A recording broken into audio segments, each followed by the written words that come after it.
Hello friends, இந்த video நம்ம என்ன பார்க்க போகிறோம்னா மெயின்டெனன்ஸ் ரெஸ்யூம் எப்படி பில்ட் பண்ணுறதுன்னு பார்க்க போகிறோம். இந்த வீடியோ பண்ணுறதுக்கு மெயின் காரணம் ஒரு பிகினர் லெவலில் இருக்கவங்க மற்றும் ஒரு 4 to 2 years எக்ஸ்பீரியன்ஸ் இருக்கவங்களுக்கு இந்த வீடியோ ரொம்ப யூஸ்ஃபுல்லாக இருக்கும். ஏன்னா நம்ம ரெஸ்யூம் தான் மெயின். ஏன்னா ஒரு ரெக்ரூட்டர் நம்ம ஜாபில் எப்படி ரெக்ரூட்மெண்ட் பண்ணுவாங்கன்னா எந்த ஒரு ப்ரொஃபைல் நம்மளுடைய நாகரியில் பார்த்தீங்கன்னா ரெஸ்யூம் பார்த்து தான் நம்மளை செலக்ட் பண்ணுவாங்க, ஷார்ட் லிஸ்ட் பண்ணுவாங்க. அதுக்கப்புறம் தான் இன்டர்வியூ ப்ராசஸ்லாம் இது பண்ணுவாங்க. அதனால் நம்ம எப்பயுமே ஒரு ரெஸ்யூம் நம்ம பக்காவாக எடுத்து ரெடி பண்ணி வச்சுக்கணும். அதனால தான் இந்த வீடியோ பண்ணியிருக்கோம். இது ஒரு பிகினர் லெவலில் இருக்கவங்க ப்ளஸ் ஒரு 2 to 3 years எக்ஸ்பீரியன்ஸ் இருக்கக்கூடிய ஒரு டெக்னீஷியனோ அல்லது ஒரு எலக்ட்ரிஷியனுக்கோ ரொம்ப யூஸ்ஃபுல்லாக இருக்கும் மெயின்டெனன்ஸ் ஃபீல்டு இருக்கவங்களுக்கு.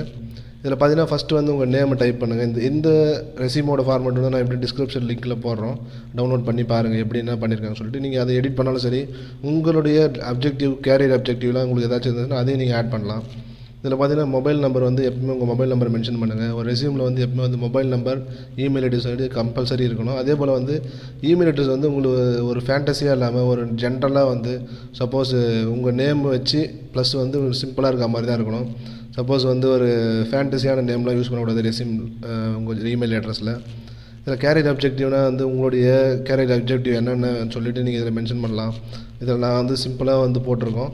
இது போல் உங்களுடைய கேரியர் அப்ஜெக்டிவ் என்னன்னு சொல்லிட்டு அதை நீங்கள் டைப் பண்ணிக்கங்க. இதில் பார்த்தீங்கன்னா எஜுகேஷன் குவாலிஃபிகேஷன் இதுதான் மெயின். நீங்கள் டிப்ளமோ படிச்சிருந்தால் டிப்ளமோன்னு மென்ஷன் பண்ணுங்கள். இன்ஜினியரிங் பண்ணுங்கள். அதுபோல் என்ன காலேஜில் படிச்சிங்க, என்ன பர்சன்டேஜ், என்ன கிளாஸில் பாஸ் ஆகிருக்கீங்க, அதை பற்றின டீட்டெயிலு, அப்புறம் எந்த இயரில் நீங்கள் படிச்சிங்க, எல்லாத்தையும் நீங்கள் இதை ஃபில் பண்ணுங்கள். அது இல்லாமல் சப்போஸ் நீங்கள் எலக்ட்ரிக்கல் லைசன்ஸ், எலக்ட்ரிக்கல் இன்ஜினியர்ஸ் யாராச்சும் அல்லது மெயின்டெனன்ஸ் ஃபீல்டு இருந்தீங்கன்னா லைசன்ஸ் வச்சுருப்பீங்க.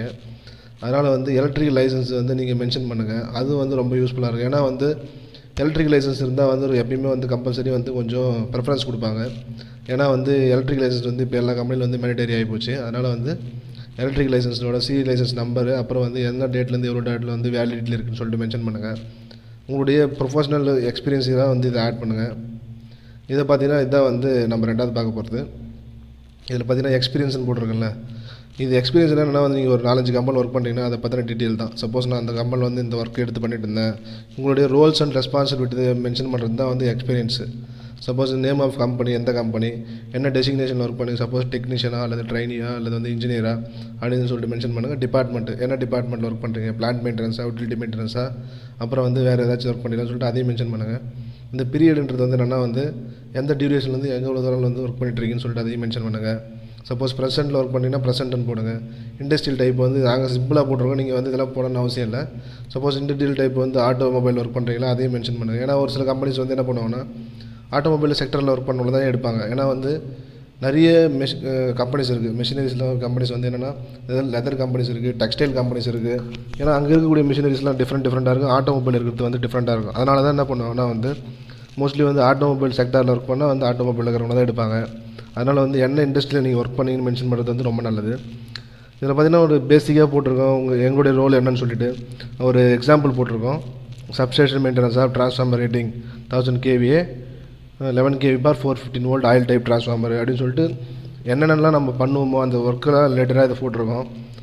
அது இல்லாமல் நீங்கள் உங்களுடைய ரெஸ்பான்சிபிலிட்டி என்னென்ன இருக்குது, நீங்கள் உங்கள் ரோல் உங்கள் மெயின்டெனன்ஸ் ஃபீல்டில் என்ன ரோல் நீங்கள் ஒர்க் பண்ணிட்டுருக்கீங்க, உங்களுடைய ரெஸ்பான்சிபிலிட்டிலாம் ஃபுல்லாக அதில் ஃபில் பண்ணணும். அதுதான் இது.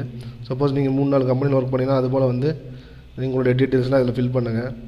இப்படி தான் இருக்கணும்னு சொல்ல முடியும். இப்படி தான் இருக்கணும் ரெஸ்யூம்ஸ்லாம் ஒரு ஸ்டாண்டர்டாக உங்களுடைய ரெஸ்பான்சிபிலிட்டி அது அவங்களுக்கு ஈஸியாக அண்டர்ஸ்டாண்ட் ஆகிற மாதிரி இருக்கணும்.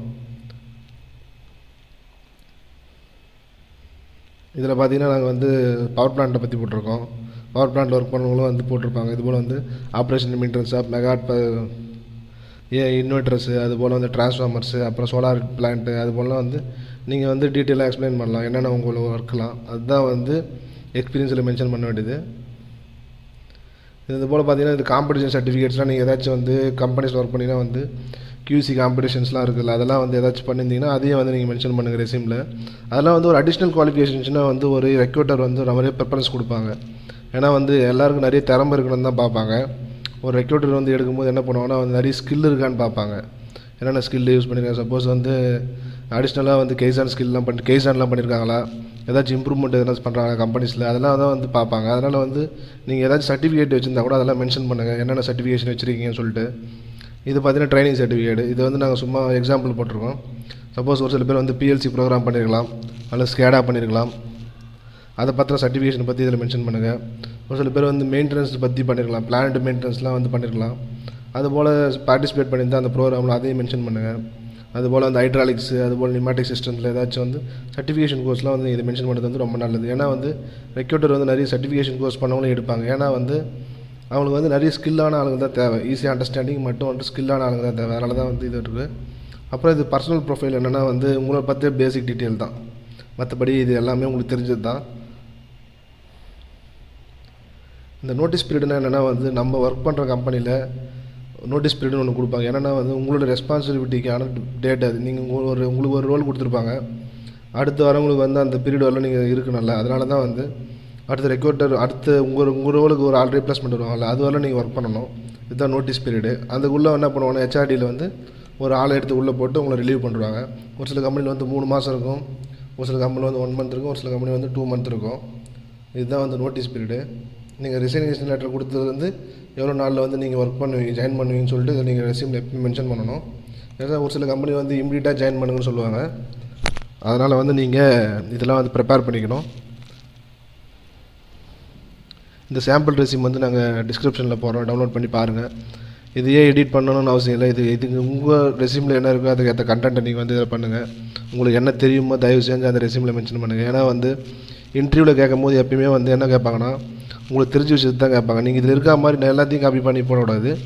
உங்களுக்கு என்ன தெரியுமோ அதை மட்டும் மென்ஷன் பண்ணுங்கள். ஏன்னா வந்து தெரியாத விஷயத்தை போட்டுட்டு இன்டர்வியூவில் வந்து அப்போ கேள்வி கேட்கும்போது நம்மளால் பதில் சொல்ல முடியலன்னா வந்து நமக்கு வந்து ரிமார்க் ஆகிடும். அதனால் வந்து எப்பயுமே ரெஸ்யூமில் மென்ஷன் பண்ணும்போது உங்களுக்கு என்ன தெரியுமோ அதை மட்டும் டீட்டெயிலாக எக்ஸ்பிளைன் பண்ணுங்கள். அதுவே போதும். மற்றபடி நீங்கள் தெரியாத விஷயத்தை எதையுமே பண்ணாதீங்க. இந்த வீடியோ பார்த்து ரொம்ப நன்றி ஃப்ரெண்ட்ஸ். தேங்க்யூ.